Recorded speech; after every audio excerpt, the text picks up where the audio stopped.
Never reveal your plans by words but by deeds. They will speak louder and more effectively than any pronouncements. Julius Caesar. Chapter 1. The Silent Blade. The Silent Blade. Your rage is a gift to your enemies. We will learn to deny them this feast, to control the narrative and the battlefield. They tell you direct confrontation is strength, that open anger shows conviction. This is a lie. Wrote, a wise man ought always to follow the paths that have been trodden by great men and imitate those who have been supreme. What he understood is that the truly powerful don't broadcast their intentions. They calculate. Right now, you are probably leaking power, bleeding your energy into the very people who seek to undermine you. They bait you. They watch for your outburst. They crave your drama. Your public fury is their private meal. Think about the last time you felt betrayed. The immediate urge to lash out, to expose, to retaliate. That urge is a weapon, but it's pointed back at you. Every moment you spend on public revenge, on open conflict, you validate their actions. You confirm their importance. This is the first trap, the illusion that an open wound demands an open fight, a direct strike, a loud complaint, an exposed secret. These are amateur moves. They are predictable. They are what your enemies expect, what they secretly hope for, because it gives them a stage. Watch what happens when you scream your anger. You become a spectacle. You become the unbalanced one. Your words meant to wound are twisted into a story about your instability, your inability to control yourself. The true weapon against betrayal is not a public declaration of war. It is an unseen blade. It is a slow, methodical dismemberment of their influence, their resources, their entire world, while they remain unaware of the silent executioner. Here's how you begin to understand this. You stop feeding the beast. You cut the oxygen supply to their ego, to their narrative, to their very existence in your sphere. You become a void, a silent space where their actions simply evaporate. If you announce your hurt, your anger, your plans for retribution, people will rally around them or worse, see you as the aggressor. But if you quietly withdraw, if you move like a ghost, there is nothing for them to fight, nothing for them to anticipate, nothing for them to anticipate, nothing for them to exploit. Sun Tzu, the ancient strategist, taught that all warfare is based on deception.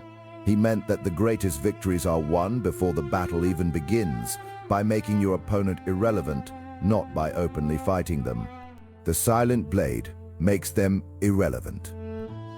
It means that when betrayal strikes, your first move is not outwards, but inwards. It is to harden your resolve, to seal your leaks, to ensure your composure remains absolute. Your face must give nothing away. They expect your rage. They wait for your outburst. They crave your drama. Do not give them the satisfaction. Their betrayal only gains power if you react in the way they expect, in the way that serves their agenda. The goal is not to prove them wrong. The goal is to make them disappear from your reality, to diminish their world, to shrink their options without ever uttering a single word about their treachery. This silent destruction isn't just about avoiding a fight. It's about denying them the fuel they need. What is this fuel they extract from your reaction? What gives them power even after they have broken your trust? Chapter 2. Starve their insight. Starve them. They watch, they learn, they weaponize. Deny them this vital sustenance. I will show you how to blind their gaze. This fuel is insight. It is the steady stream of information you unknowingly provide even after their treachery has exposed their true nature. They thrive on knowing your current state, your vulnerabilities, your plans, your emotional reactions. This constant assessment allows them to refine their attacks or simply watch you bleed out, comfortable in their perceived advantage. Your first silent weapon against those who betray you is to starve their insight. Cut off their access to you, not just physically, but emotionally, intellectually. Every word you speak, every update you share, every casual question you answer after a breach becomes data for them. They process this, building a clearer picture of your strategic landscape, your emotional resilience, your next probable move. Think about the betrayer who still tries to engage you in superficial conversation, asking about your projects, your family, your future. They frame it as politeness, but they are fishing, casting a net for any clue, any hint of weakness or strength, anything they can catalog. They want to understand the damage they caused and your response to it. Here's how you starve them. Become a black box. Your external presentation must be impenetrable. When they ask questions, provide non-answers, be vague, be polite, but never informative. Give them absolutely nothing new to work with. Force them to operate on stale, outdated intelligence. What Otto von Bismarck understood is that the less your enemies know about your actual intentions, the more they will project their fears onto you. The Iron Chancellor mastered strategic ambiguity, operating with a veiled hand. He allowed his opponents to miscalculate his next move. When you cease to be a source of data, you become a blank canvas upon which they paint their own anxieties and assumptions. If you announce your hurt, your anger, your intention to retaliate, you give them a roadmap, you confirm their impact, you validate their power. But if you quietly withdraw the supply of information, if you offer only an expressionless wall, there is nothing for them to dissect, nothing for them to use. Their attacks become guesswork. This isn't about ignoring them or being overtly hostile. It's about being profoundly uninteresting. Make your world a desert to their thirsty curiosity. They need to understand you, to manipulate you, to feel powerful over you. When they have no new data points, their models of you begin to decay. Their understanding grows obsolete. They become blind, reacting to a ghost of who you once were, not the person you are becoming. Their plans are based on incomplete, decaying intelligence. This leads them down paths of error and self-destruction. Leonardo da Vinci, the ultimate observer and analyst, once stated, "Water is the driving force of all nature." What he understood is that information, like water, is the lifeblood of any system, any strategy. Deny your opponent that vital flow, and they will wither. They cannot adapt to what they cannot perceive. Watch what happens when you cut off the flow. They will try harder to provoke a reaction. They will escalate their inquiries, their subtle digs, their attempts to bait you into revealing something. Their frustration will mount. This frustration is a tell. It reveals their desperate need for your data, your insight, your reaction. It shows their dependency. This dependency is a vulnerability you can exploit, but only if you remain silent, only if you continue to starve their insight. Do not give them the satisfaction of a response, of an explanation, of a moment of your authentic emotion. Let them thrash in the dark. Chapter 3. Invisible Erosion. Invisible erosion. The betrayer seeks to consume you, but we shall deny them that pleasure instead, slowly draining their very essence until they are but a whisper. Their thrashing reveals their weakness, their desperate need for you to engage, but you will offer no engagement. Instead, you turn their energy against them, not in a direct clash, but through a slow, imperceptible bleed. This is the art of invisible erosion, a strategy designed to drain your betrayer's resources until they simply fade from relevance. They try to occupy your mind, steal your time, drag you into their petty dramas. They want you to spend your emotional currency to exhaust yourself in reaction. This is their goal, to leave you depleted, too weak to fight back or build your own power. They are trying to make you invest, to make you pay. Do not pay. Watch what happens when you refuse to play their game, when you offer no direct opposition. Their initial frustration might make them escalate, seeking any crack in your defenses. They might try to create problems for you, small annoyances that demand your attention. These are not attacks you meet head-on. they are opportunities to reflect the drain back onto them. Here's how you begin to erode their foundation. You do not attack their person or their reputation directly. Instead, you focus on their lifelines, their time, their money, their network, their very energy. You make their efforts less efficient, their projects more complicated, their alliances less secure. You create friction in their environment, friction that they cannot trace back to you. Consider the simple act of subtly questioning their data in a meeting where they present, not with accusation, but with a request for more clarity or additional supporting evidence that you know does not exist. This forces them to expend energy, defending, searching, re-explaining. It consumes their time and distracts them from their true objectives. It makes them bleed effort. Many fools, when betrayed, launch into immediate, aggressive retaliation. They announce their intentions, they declare war, they make their enemy aware of the conflict. This is a direct battle that drains both sides, often leaving you as scarred as your opponent. But if you quietly introduce systemic issues into their operations, issues that appear to be mere bad luck or administrative oversight, there's nothing for them to fight. What John D. Rockefeller understood is that true power isn't in what you own, but in what you controlled. The unseen levers, the choke points that make others dependent, slowly draining their ability to compete. You do not confront their business directly. You make their supply chain unreliable. You do not attack their network. You subtly introduce seeds of doubt among their key allies, making those relationships less dependable over time. Think of their budget. Can you subtly introduce delays in approvals they need? Can you make processes more complex for them, requiring them to spend more on legal or administrative overhead? Each unexpected cost, each bureaucratic hurdle, is a small leak in their financial bucket.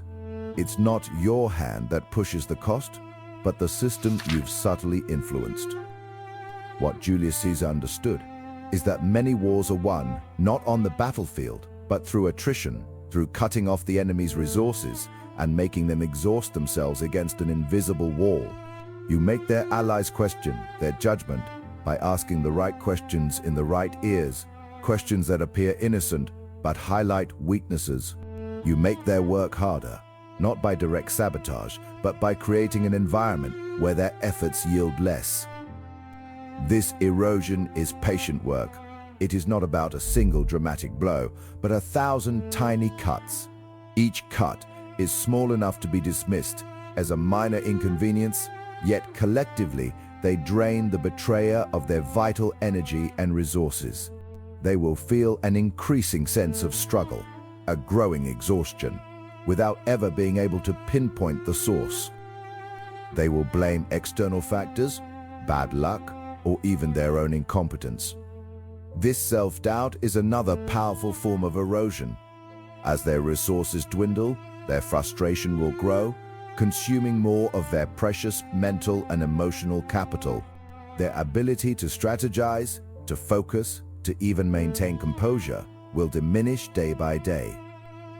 The silence is your weapon. The invisible pressure is your tool. They will try to find an opponent, a target for their anger, but there will be none. There is only the slow, relentless grind of reality, a reality you have carefully engineered to consume them. Their influence shrinks, their wealth diminishes, their spirit collapses under the weight of unseen forces. But there's another, even more insidious method to dismantle them, one that turns their most trusted assets into weapons against them. What is it? Chapter 4, Empty Throne. The empty throne, a chilling prospect, is it not? How to make a ruler irrelevant without ever touching them. This is the art of strategic isolation. This is the art of the empty throne. They stand, but no one surrounds them. They speak, but no one listens. This is not about open warfare or direct attacks. It is about a silent, systemic erosion of their entire foundation. You dismantle their network, piece by piece, until they are left exposed, isolated, and powerless. Their betrayals have consequences, not from your hand, but from the void you create around them. They thrive on connection, on perceived influence, on the echo chamber of their own making. Cut those connections, and you cut their oxygen. Their confidence drains, their plans falter, their very identity shatters when the audience for their performance disappears. They imagine themselves significant, but significance requires a stage and an audience. You remove both. Think about a general whose loyal lieutenants slowly turn away, a CEO whose board members quietly begin to doubt, a friend whose inner circle finds reasons to be elsewhere. Their calls go unanswered, their ideas meet silence. Their presence becomes an awkward inconvenience. They are not attacked, they are simply ignored. This is worse than opposition. It is irrelevance. Here's how you craft this void. You do not attack their allies, you do not expose them. Instead, you subtly redirect loyalty. You offer value to those around your betrayer, value that your betrayer cannot match. You become the reliable alternative, the trusted confidant, the silent benefactor. You present solutions to problems the betrayer created or ignored. You do not talk about them. You simply make yourself indispensable to their people. Fools confront the betrayer directly, screaming about loyalty and trust. This only hardens their resolve and rallies their existing support. But if you quietly become the better option, if you demonstrate competence and trustworthiness to their network, there is nothing for them to fight against. Their people simply drift away, drawn by competence and stability, not by your words. Their alliances wither, not because you poisoned them, but because you offered a healthier environment. Cardinal Richelieu understood this silent power when he famously stated, "If there is a God, he will have to beg my forgiveness." What he understood is that true power lay not in loud pronouncements, but in the meticulous orchestration of influence. You do not need to shatter a kingdom if you can simply make its king irrelevant. You pull the threads that hold their world together, one by one. The betrayal itself has already created cracks. You merely widen them. You introduce friction between them and their closest allies, not through gossip, but through the calm presentation of facts that highlight the betrayer's self-interest or incompetence. You allow their own actions to speak for you. You let their bad decisions and unreliable behavior naturally erode the faith of those around them.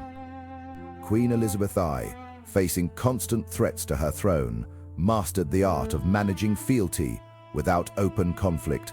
She knew that maintaining loyalty was about subtle rewards, consistent presence, and demonstrating value. She once remarked, "I know I have the body of a weak and feeble woman, but I have the heart and stomach of a king." Her genius lay in her ability to secure the unwavering support of key figures, neutralizing the power of any single enemy by building an unbreakable web of allegiance around herself, making any direct assault on her power suicidal. Your goal is not their public execution. Your goal is their slow, agonizing suffocation from lack of support. Their resources dry up, their information channels go dark, their calls for aid echo in empty chambers.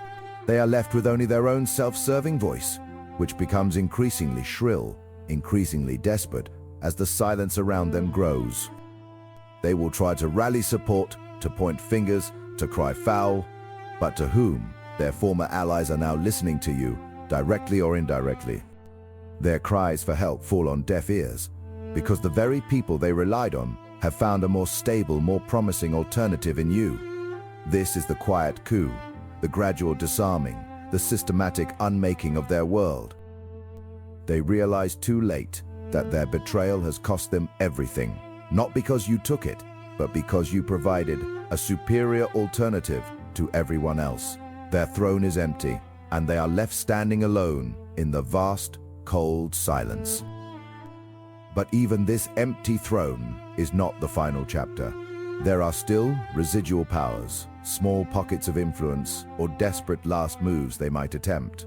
You must anticipate these. You must be ready to use their own self-destruction as a weapon. What is this next decisive blow? Chapter 5. Poisoned Perceptions. Poisoned perceptions. A betrayer's true power lies not in their throne, but in the trust they once commanded. Now we will bleed that trust dry, we will shatter their very image. The empty throne is a start, but a ghost can still haunt. A betrayer, even stripped of obvious power, retains a shadow. They might still speak, still maneuver, still attempt to poison the well with their version of events. This is why you must understand the art of poisoned perceptions. It is the final, most devastating strike. This weapon doesn't spill blood.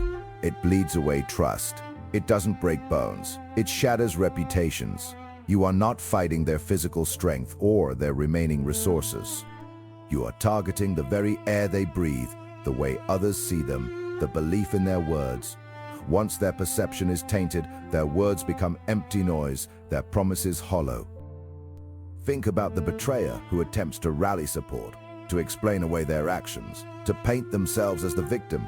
They speak, they gesture, they try to rebuild what they lost. Most people would rush to counter them, to expose their lies directly. This is a mistake. Direct confrontation validates their claims, giving them a stage. Here's how you wield this invisible blade. You don't accuse, you don't debate. You simply introduce doubt like a slow-acting poison, a quiet question about their past behavior, a subtle observation about a pattern they exhibit, an almost imperceptible glance that suggests a deeper meaning. You allow others to connect the dots, to draw their own conclusions about the betrayer's character. You engineer situations where their true nature is forced to reveal itself. Perhaps you gently steer conversations towards past events where their loyalty was tested, not by you, but by others. You might make a strategic retreat from a position of power, knowing that the betrayer will rush to fill the vacuum, only to expose their incompetence or greed in the process. Their downfall becomes their own doing, observed by all. What Napoleon Bonaparte understood is that the battlefield of the mind is often more decisive than the physical one. He knew that controlling the stories people tell, the images they hold, and the beliefs they harbor was a more potent force than any army. Your goal is to shape the narrative around your betrayer without ever appearing to be the narrator. You are the architect of a slow, public disillusionment. If you announce their flaws, people will defend them or at least question your motives. But if you quietly create scenarios where their flaws are undeniable, where their actions speak louder than your words, there is nothing for anyone to defend. They see it with their own eyes, they hear it with their own ears, they conclude it with their own minds. Abraham Lincoln once said that character is like a tree and reputation like a shadow. The shadow is what we think of it, the tree is the real thing. Your mission is to darken their shadow, to twist its shape, until the very perception of their tree becomes rotten in the eyes of everyone who once trusted them. Their essence questioned, their future gone. Chapter 6. Blocked Paths. Blocked paths. The true art of power is not always direct assault. It's about slowly, subtly, sealing every escape route, a suffocating closure. The next weapon in your silent arsenal is the invisible wall. They will feel the chill of stagnation without ever seeing the architect of their demise. This is about cutting off their oxygen, not by direct confrontation, but by sealing the vents they rely on for growth. When someone betrays you, they expect a battle, a clear enemy to fight. They prepare for open resistance. What they don't prepare for is a slow, suffocating closure of every avenue they try to explore. Their ambition hits a dead end, then another, until their forward momentum is completely erased. Think about a competitor trying to launch a new product or a colleague attempting to climb the ladder. They need resources, allies, information, and above all, opportunity. They need pathways. Without them, they are stuck in the mud. No matter how hard they push, their effort goes nowhere. Here's how you build these invisible walls. It starts with identifying their key pathways, who they talk to, what projects they need, where their funding comes from, what information they seek. You don't block these paths with a dramatic gesture. You introduce subtle friction, quiet doubts, and alternative, less favorable options. You might subtly reroute a crucial piece of information, ensuring it reaches them too late or in a distorted form. You could introduce a new, seemingly unrelated project that diverts a resource they desperately need. You don't say no to them. You simply make yes impossible or too costly to pursue. If you openly obstruct them, they rally support, they cry foul, they expose your actions. There's a clear villain and a clear victim. But if their paths simply fail to materialize, if opportunities consistently slip away due to seemingly independent factors, there's no one to blame, there's no battle to win. Steve Jobs, the visionary behind Apple, understood the power of controlling the ecosystem. He wasn't just selling products, he was selling closed systems, where every component worked together and where outside elements struggled to integrate. He once said, "You can't just ask customers what they want and then try to give that to them. By the time you get it built, they'll want something new." What he understood is that true control comes from shaping the environment, not just reacting to demands within it. You don't fight their moves, you alter the board itself. You engineer their environment so that the options they think they have are actually dead ends. Their choices become limited by your unseen hand. They believe they are making decisions, but every decision leads them back to stagnation. You do not forbid, you make things difficult. A key meeting is always slightly out of reach. A crucial contact is always just left or on another call. A necessary endorsement is perpetually delayed by bureaucratic hurdles. Each barrier is small, deniable, and seemingly accidental. These small, consistent blockages accumulate. They create a psychological toll. The betrayer starts to doubt their own competence, their own luck. They question their methods, their judgment. The world around them seems to conspire against their success, but they can never pinpoint the source. Michio Musashi, the legendary Japanese swordsman, wrote in The Book of Five Rings that the way of the warrior is to master the martial arts without any intention other than to win. He focused on understanding the battlefield, the opponent's movements, and using the environment to his advantage, often before the actual clash of swords. Musashi's approach was to secure victory by making the opponent's strategy impossible before it even began. Your goal is to disable their ability to engage. You do not duel them. You ensure they cannot even draw their sword. Their grand plans wither before they can even be executed. Their spirit drains, their resources dwindle, their alliances fray, not because you attacked them, but because they appear incapable of delivering. People gravitate towards success, and when someone consistently falters, others quietly drift away. This silent suffocation of their opportunities leaves them isolated and exposed. But even after their paths are blocked, there's another subtle erosion you must master, one that eats at their inner resolve, turning their own mind against them. What is it? Chapter 7, Their Own Sword. Their own sword. The most elegant victories are those where your adversary defeats himself. I will show you how to hone their nature into a blade pointed inward. It is the unseen weapon, their own sword. You don't need to wield a blade against them when their own character flaws, their own overconfidence, their own gnawing paranoia can be sharpened and turned inward. This is not about direct confrontation. It is about setting a stage where their worst instincts become their executioners. You simply remove the safety nets and let gravity do its work. Think about the man who always needs to be seen as the strongest. He cannot tolerate perceived weakness, so he lashes out. He takes unnecessary risks. He overextends. You don't challenge him. You create a situation where his ego demands he take on a task beyond his actual capacity. He will seize it because his pride will not allow him to refuse. His ambition becomes a lead weight, dragging him down. Watch what happens when you give a greedy person too much power or too many avenues for illicit gain. They will not stop at enough. They will push beyond the boundaries, taking more, acquiring more, until their actions become impossible to hide. The quiet theft becomes a public scandal. The discreet manipulation becomes blatant abuse. Their hands, once hidden, are now covered in plain sight. Here's how you turn their own sword against them. First, identify their dominant flaw. Is it arrogance, greed, insecurity, a desperate need for validation? This is the lever. This is the weakness they cannot control, the one that makes them predictable. They are slaves to it, whether they realize it or not. Second, craft environments that amplify this flaw. Feed the arrogant one a tiny victory, then step back and watch him overreach for a bigger prize, ignoring obvious dangers. Give the insecure one a platform and observe as he alienates everyone around him with his need for constant praise and his inability to share credit.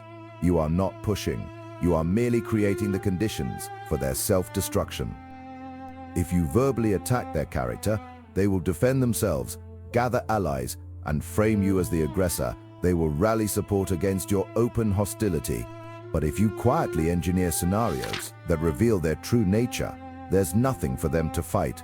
They are not fighting you. They are fighting their own reflection, their own impulses, their own unavoidable fate. Alexander the Great proved that a burning ambition can conquer the world, but it can also consume the conqueror. He pushed his empire to its breaking point, conquering lands so vast that maintaining control became impossible. While his drive achieved unparalleled glory, it also sowed the seeds of chaos and eventual division after his death. Their own ambition, left unchecked, becomes their undoing. Consider the person whose flaw is paranoia. You don't need to plant false information.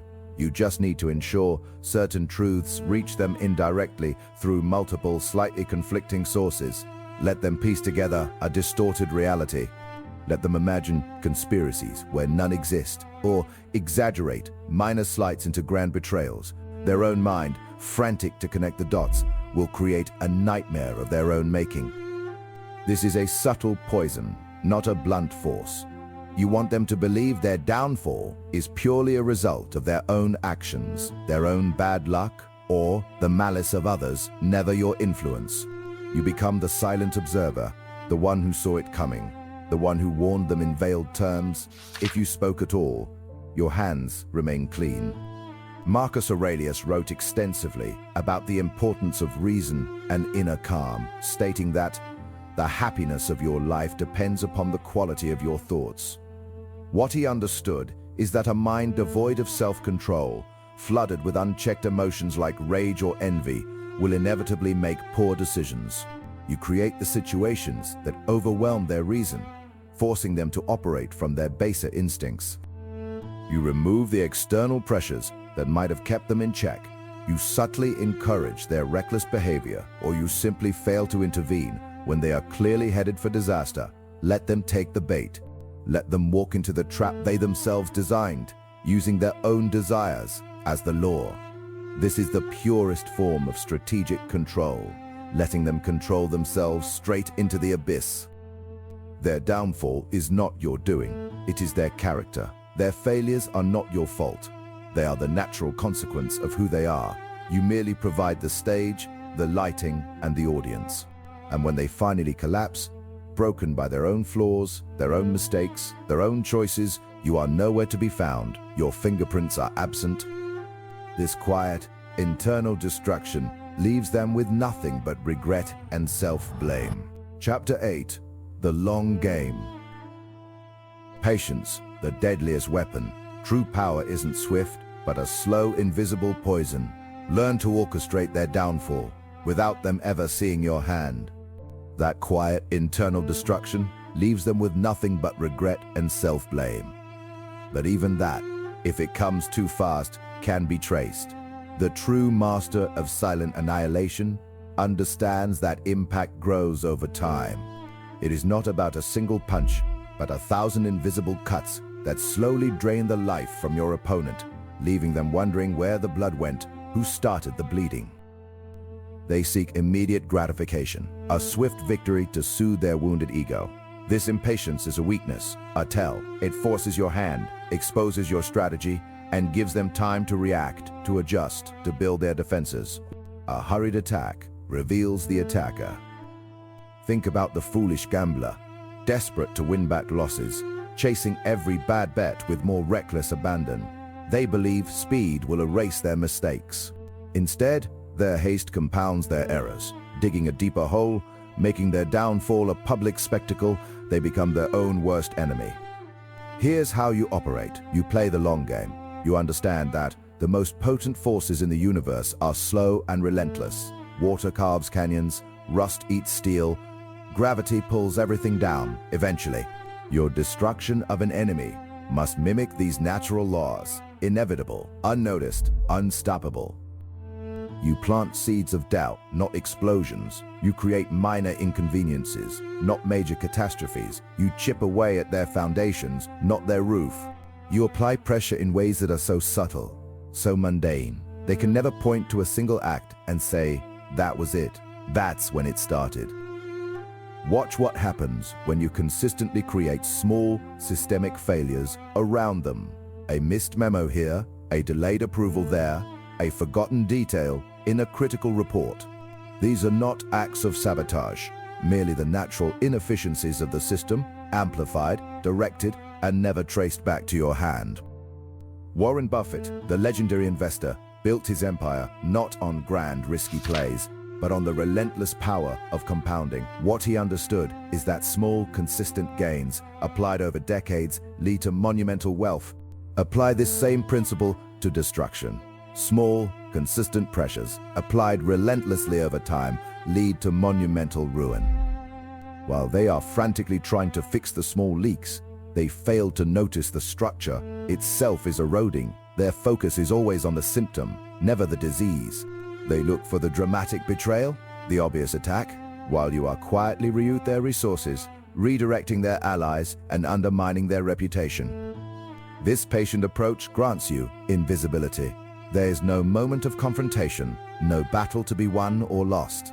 There is only a slow, steady decline that appears to be entirely their own doing. Their self-doubt grows, their confidence shatters. They begin to believe they are cursed, unlucky, or simply incompetent. The foolish will announce their intentions. They will declare war, make demands, threaten retaliation. This gives their enemy time to prepare, to rally support, to build a counter-strategy. It is a loud, messy, and often self-defeating display. But when you operate in silence, there is nothing to oppose. No declaration of war, no open conflict. You are not a combatant, you are a force of nature. Their slow decay becomes an unanswerable question, a mystery they can only attribute to their own failings. Genghis Khan, the architect of the largest contiguous empire in history, did not always rely on brute force alone. He would often patiently encircle cities for months, cutting off supplies, sowing discord within their walls, waiting for internal collapse before ever launching a full assault. His true weapon was often the enemy's own despair and starvation. What he understood is that the most unbreakable defenses can be eroded by time and isolation. He understood that the human spirit, given enough pressure and no hope, will eventually break itself. You must cultivate this same patience. The goal is not to defeat them in a fight, but to make the fight impossible for them to win.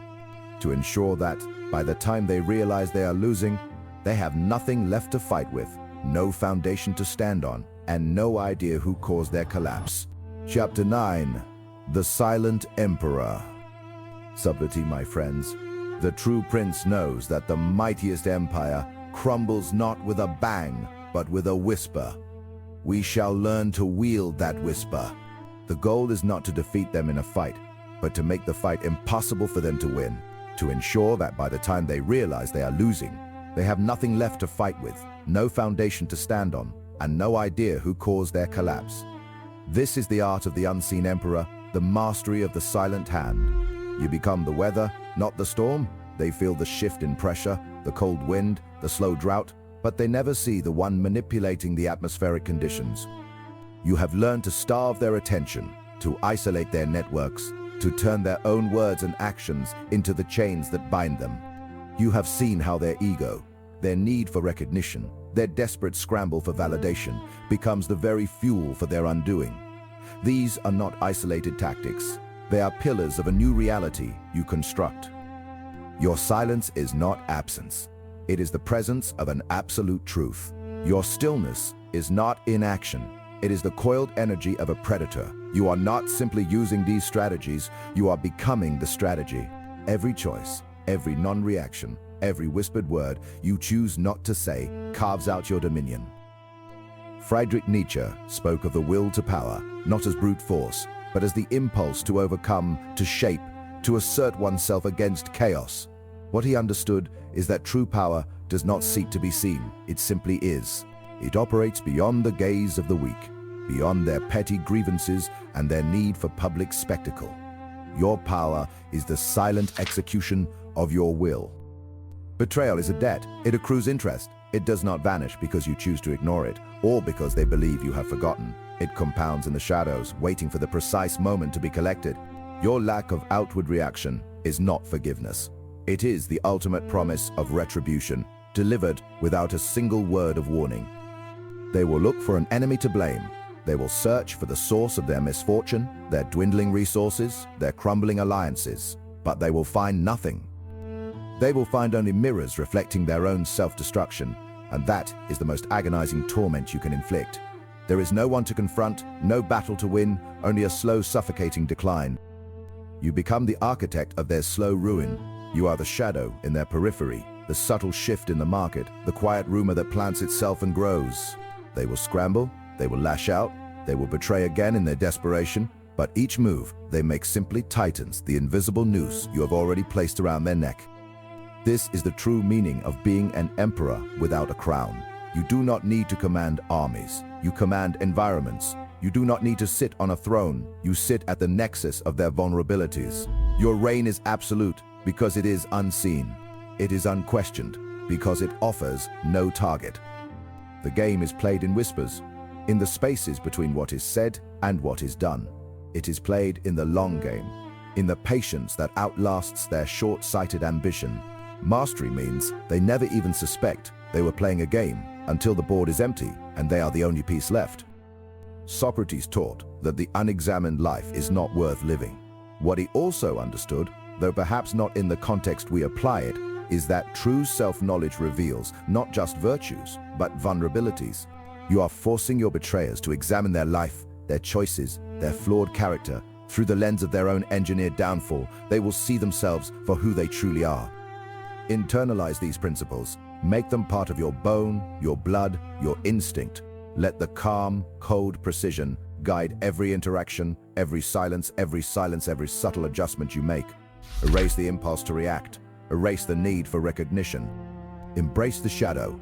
Work from it. Let the world believe you are passive, forgiving, perhaps even weak. Let them underestimate the depth of your resolve and the calculating nature of your patience. This is your shield. This is your sword. There is no mercy for those who willingly break the bond of trust. There is only consequence. There is only the slow, steady pressure that grinds them into dust. Their betrayal becomes the seed of their own destruction, watered by their ignorance, harvested by your silent hand. Now you know. Go, and ensure no act of betrayal ever goes unpunished again.